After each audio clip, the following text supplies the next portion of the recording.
Ba ba ba ba. I am no longer a fan of this bit. Yes, unfortunately, we're still back at Shadows of the Dam. There's one more sequence. This is not a true ending. True Paula end. Ah, If you crap, don't- she's if- gone all Parasite Eve on us. If you don't have Pierce, you're gonna be fucked during this fight.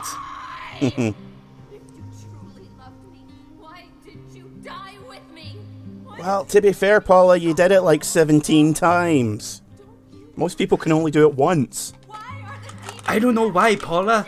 The writer said there was supposed to be more to this, but the executive said no. me? Where is my freedom? Yeah, I feel like this entire sequence was Suda's like last gasp at trying to get something like more similar to what type of stories he wants to tell. Because otherwise I feel like if it actually was ultimately stripped of any sort of like what little creative freedom he already had left from this, the game probably would have just ended at him killing Flemming. Yeah, this feels more like for the first time in ages that he's actually had his hands on the steering wheel. Yeah, he clearly wants something to be done with like the relationship between Garcia and Paula, and the fact that he has been very clearly inept at trying to do anything to relieve her suffering.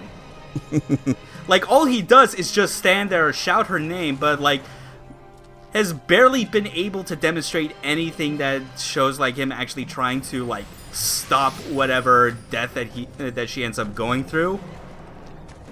Yeah, ultimately the game, I feel like the game that Suda wanted to make was a deconstruction of the hero saves the princess kind of thing.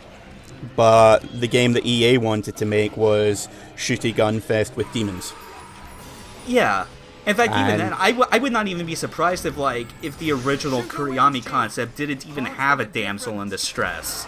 Like, I'm pretty sure maybe, like, this whole thing was probably EA mandated, and once it was, he was like, well, okay, I want to do something that tries and, like, pokes holes in this, because it is, like, just not, because otherwise, like, how is it that much different than Mario saving Peach from Bowser? And also with the fact that you're trying to shoot her wings is, deliberately or not, it's a nice callback to the first and last stage of Killer 7. Yeah. Shoot her wings, G. And also it being kind of very clear looking at this that compared to the fact that we fought literal demons, she's kind of meant to have a lot more of like an angelic type of motif.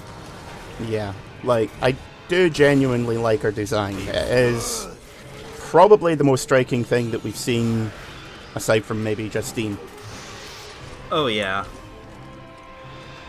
But in a completely different way, because she kind of looks like a steampunk ballet dancer, whereas, Paula Who here sings wouldn't be out opera? of place in a Final Fantasy game. Oh yeah. Because she is literally going like Six-Wing Angel. Mm-hmm. This phase of the fight, admittedly, is not that very like enjoyable in a way, just because of the, like you saw at the start, it was trying to like find what the right door was, and then of course having to like get the wing shot off. But this at least starts to move at a better pace somewhat once we go through here. Also, am I seeing things, or did she literally queef out a demon when she spawned it? She did. Okay then, Yes. that answers that. Uh-huh. Well, I'm glad that we got that out of the way. Mm-hmm. But hey, now the darkness is moving. Yep. This is what the kids would call an auto scroller. And well, the kids don't know what's good for them. I do like the detail of like when she does certain attacks, like the formation of the wings, like it like made like Turns a little into a heart heart. shape. Yeah. Kind of reminds me of Catherine, oddly enough. Huh. Yeah. But I think that probably came out afterwards. Can't remember. It was after or around about the same time. They were both the same year, I think. Yeah, they were. Yeah. Yeah, they were 2011. Yeah, that sounds about right. But at least But yeah, the game's this is the final nice boss. enough. Yeah, at least the game's nice enough to give you health this time. Yeah, and plenty of, and still plenty of ammo. Because I do remember this taking quite a while. It kind of does, yeah, and is really not, and is still like kind of a step down compared to like what we had fighting Flemming, who's still like I still maintain that is like the best the boss fights get in this game, which does make this feel a lot more like it's meant to feel more like a victory lap. Yeah, Flemming's. I mean, it's arguably the most traditional boss fight. Yeah. In the game, and you know, it's got the 3 stages, or is it 4?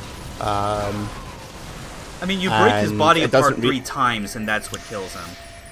Yeah, it doesn't really have any major gimmicks to it other than blowing him apart. Mm-hmm. And there's a big sphincter in the floor.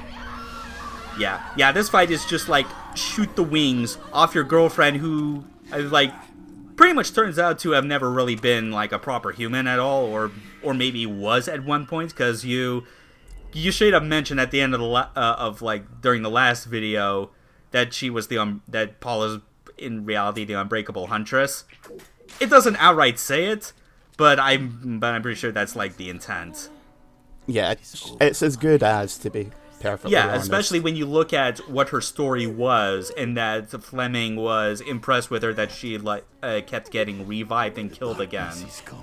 Yeah, she refused to bend to him. This, however, is arguably the only good use of the darkness mechanic in the entire game. I 100% fucking agree. Like, this bit I will defend. Yeah.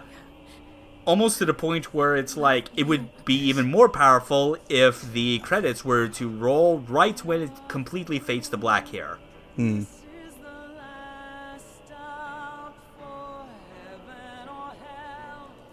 And yeah, Akira Yamaoka making this moment even more powerful. Yep, Mary Evelyn McGlynn. Mm-hmm.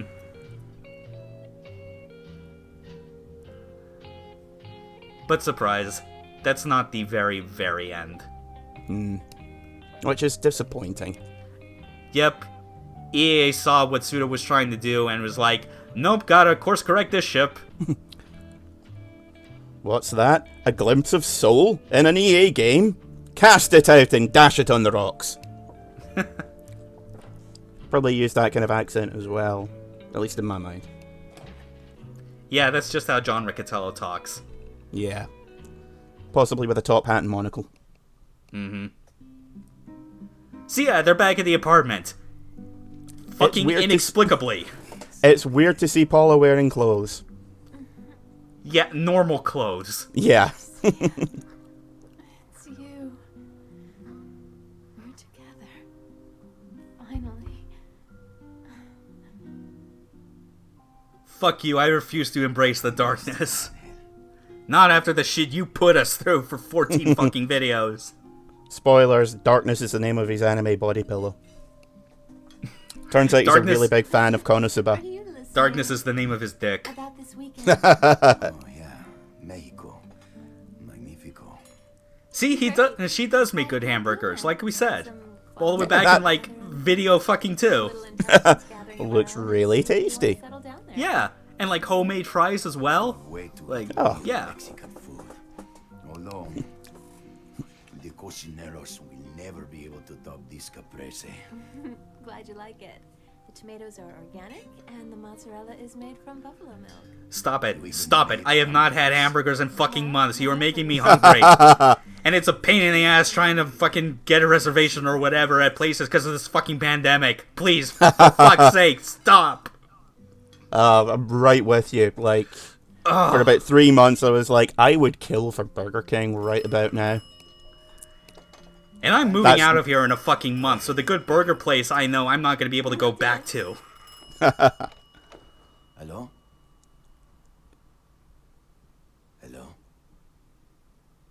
I do like the touch that Johnson is basically put to use as, like, a candle for the fucking dinner. What's between his buns? Some people play it straight with beef hamburgers. Others, I believe, go for pulled pork. But they're hipsters. And let's not forget that wonderful chicken breast. What kind of man are you, Hotspur? Who is this? It's Flemming, you dickhead. My answer would unfortunately have to be none of the above. You see, I'm actually vegan. I am so much more than any man. I am vegan, therefore I get psychic powers. On my grill, I'm a level 8 vegan. I don't eat anything with an aura. honey's on my bed. Swear to God, Paula, take the knives away from her. Yeah. No, it's okay, they consented to it. This is part of their play. Still eating. Back to your Don't geek shame, man. As long as they're doing it safe and consensually, then, like, you can't judge them. Paula, let's book that hotel fast, huh? Before they get here. Yes, let's. Uh-oh. It's raining. You have no idea. They're coming, G. This is trying so goddamn hard to be a Devil May Cry ending. Yep. Or a Kamiya game ending, where it's like, where it's always like, well, here this shit goes again. Here we go again. Yeah. Here we go again. We just fucking said it! God damn it! Hunter of demons. Fate has led me to fall in love with the Lord of the Underworld's mistress. Well, that explains her situation. Never stop coming to Terrible idea in retrospect. Yeah, and it's like, that's the sort of detail that, like, if Suda had more creative control, would have had more impact, because it, like, would be an interesting way to explain away why Flemming kidnaps her specifically. Yeah. Like, it's not just for getting back at Hotspur for killing his fucking Legion of Demons. It's because he's been, like, keeping his girl from him all this time. Yeah. That's Who basically presumably would have had to escape hell at some point, which explains why Garcia found her in a dumpster. Yeah. I mean, that's arguably the point that seals the deal on her being the Unbreakable Huntress. Yeah, but it's still ultimately disappointing because, again, like we said, the really potentially interesting threads don't go fucking anywhere in this. Yeah. They're, like...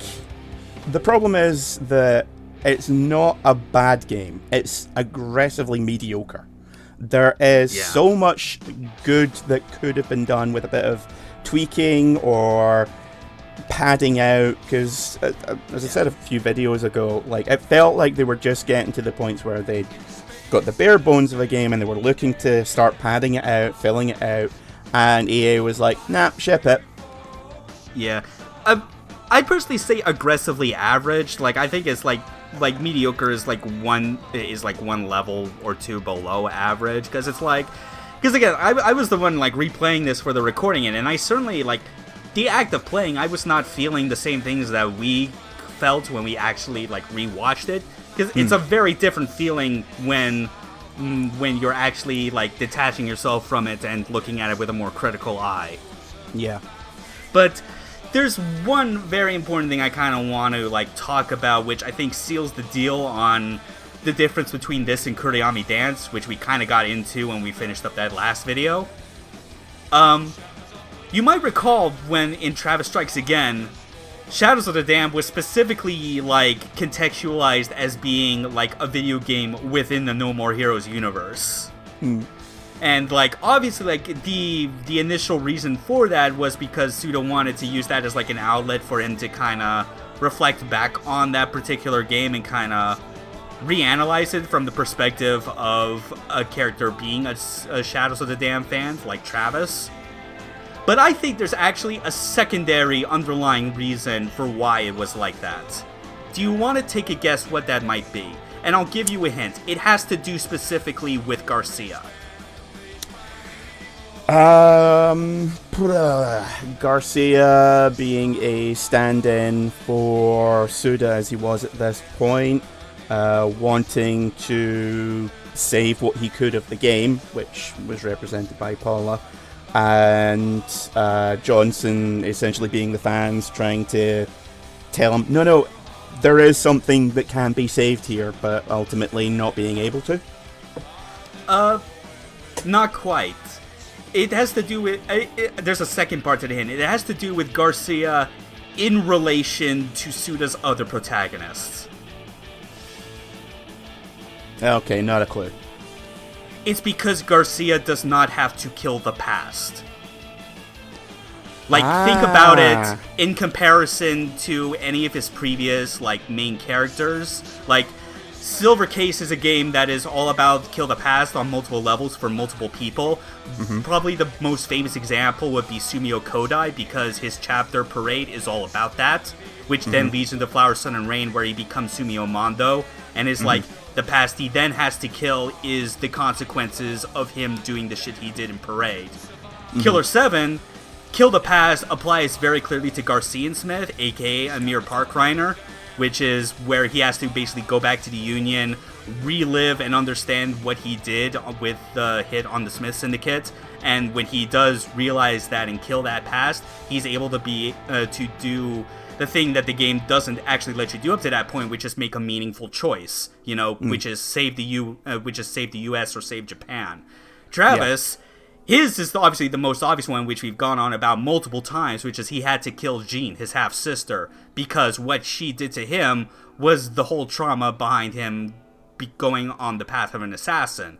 And, of course, the consequences of that was him becoming the protagonist of a game series that cannot really escape his fate. By comparison... Oh, and also, let's not forget what we talked about with Naito and Kaido back in Kuriyami Dance, and how, like, those are taken both literally and figuratively.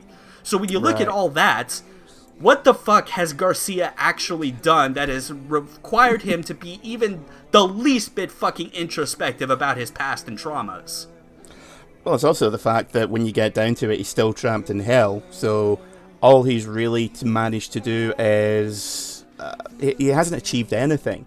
Arguably, he has Paula with him, but they're still presumably stuck in hell, where they're going to be until, some fluke coincidence where they're able to escape the same way that she did. And God knows when that's going to happen. Yeah, and it's like... So... And all the different threads that this game has, which are like clear signs of Suda trying to make something work. Like, we saw the other hunter, like, in the middle of the game, who ends up getting done in by Stinky Crow. And then, of course, there's the whole reveal with Paula having this sort of angel motif, and the fact that she is very clearly, like, meant to be the unbreakable huntress. Like, if there was more stuff along that line, like, stuff to actually show... Garcia actually trying to, like, make more of a concerted effort to ease Paula's suffering through the whole thing, instead of just shouting her name, like, fruitlessly. Paula! As well as having more instances like the other hunters to, like, show up from time to time and contrast, like, Garcia's whole journey through this. Like, it would actually, like... have made the story something more substantial, and probably have justified making the characters in this game actually be able to exist in Travis's world alongside him, because without that, they're literally just video game characters. This is just Mario going to fight Bowser and rescue Princess Peach. This is what this fucking is.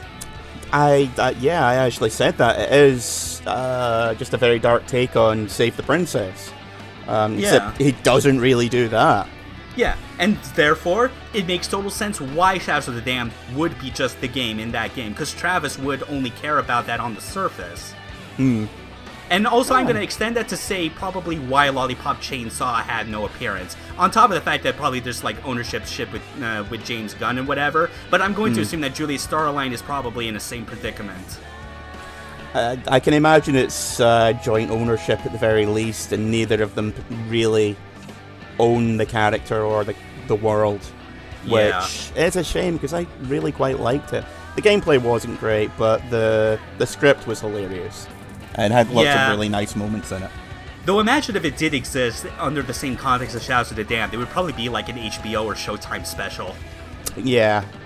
Which would probably be the best way to, like, kind of contextualize it now that I think about it. Especially when you have fucking James Gunn involved in it. Oh, yeah. And that was, But yeah, it was before he that's really this got game. famous. Yeah, that's this game. Just fuck this game. Fuck this year. Fuck this LP. Fuck Sony Vegas for crashing on me so goddamn frequently trying to edit this piece of shit. And then there's a random Simpsons reference in there. Yeah, fuck the Fireworks Factory. Fuck the dead demons. Don't fuck Kuriami Dance. That was the only decent part. But yeah, just this whole thing was more of a disaster than I expected. Just Johnson, please, for the love of God, do something, anything to end this on a high note. Take us home, buddy.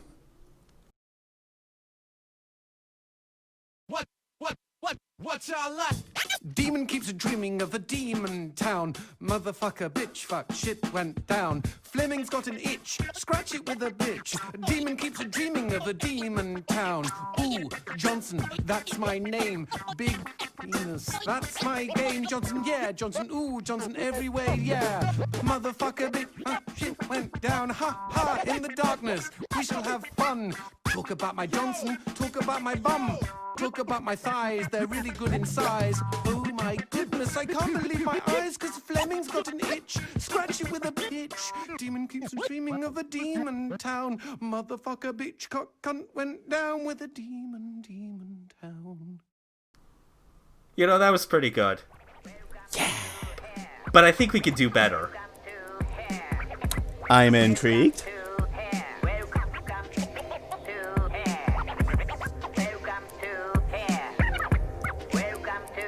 You all know where this is going.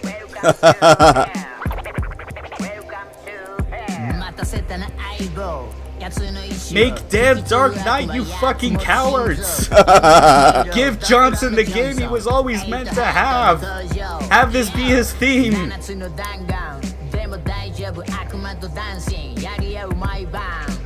I also tried my absolute very best to like see if like these romanchi of the lyrics was accurate. Like the best I could find was like I think someone trying to like write it up in kanji and like katakana or whatever, and run it through Google Translate just to get like the put into romanchi, and this is the best I could get. I did change some things to make the obvious English words like all in caps. But yeah, you're the best, Johnson. You deserve it. You were the hero this game deserved. More than Garcia.